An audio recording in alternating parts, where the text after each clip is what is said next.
കുട്ടികളെ പോലെ ഐസ്ക്രീം ഒക്കെ വാങ്ങി റോഡരികിൽ നിൽക്കുകയാണ് ശോഭായാത്ര കാണാനായിട്ട്. ഇത്തവണ കുഞ്ഞിനെ കൃഷ്ണനാക്കാനും പൊന്നുനെ രാധയാക്കാനും പറ്റിയില്ല. പൊന്നുനെ അതിന്റെ സങ്കടം ഉണ്ടായിരുന്നു കേട്ടോ. ഇഷ്ടംപോലെ കൃഷ്ണന്മാരുണ്ടായിരുന്നു, നല്ല ഭംഗി ഉണ്ടായിരുന്നു കാണാനായിട്ട്. നല്ല അടിപൊളി കൃഷ്ണന്റെ പാട്ടുകളൊക്കെ വെച്ച് ചുവട് വെച്ചിട്ടായിരുന്നു വന്നോണ്ടിരുന്നത് കേട്ടോ. ഇത്തവണ പതിവിലും കൂടുതൽ കൃഷ്ണന്മാരും രാധയുള്ളതായിട്ടാണ് തോന്നിയത്. ഒരുപാട് ആൾക്കാരും ഉണ്ട്.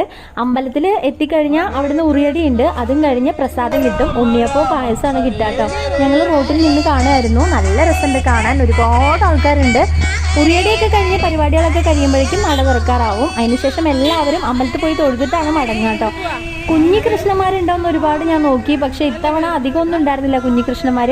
മുന്നിൽ കുറേ കൃഷ്ണന്മാരും രാധമാരുണ്ട്, പിന്നെ ഒക്കെ അമ്മമാരുടെ കൂടെ വരുന്ന രാധമാരും കൃഷ്ണന്മാരും ആണ് കേട്ടോ. ശോഭായാത്രയൊക്കെ കണ്ടു കഴിഞ്ഞപ്പോഴാണ് പൊന്നൂന് സങ്കടം വന്നത് കേട്ടോ. അവൾക്ക് ഇത്തവണ ആവാൻ കഴിഞ്ഞില്ലല്ലോ എന്ന്. അങ്ങനെ ഞാൻ പറഞ്ഞു ഇത് ന്യൂ ജനറേഷൻ കൃഷ്ണന്മാരാണെന്ന് പറഞ്ഞ് ടീഷർട്ടിലുള്ള കൃഷ്ണനെ കാണിച്ചു കൊടുത്ത് അവരെ സമാധാനപ്പെടുത്തിയിട്ടോ. അപ്പോൾ രണ്ടുപേരും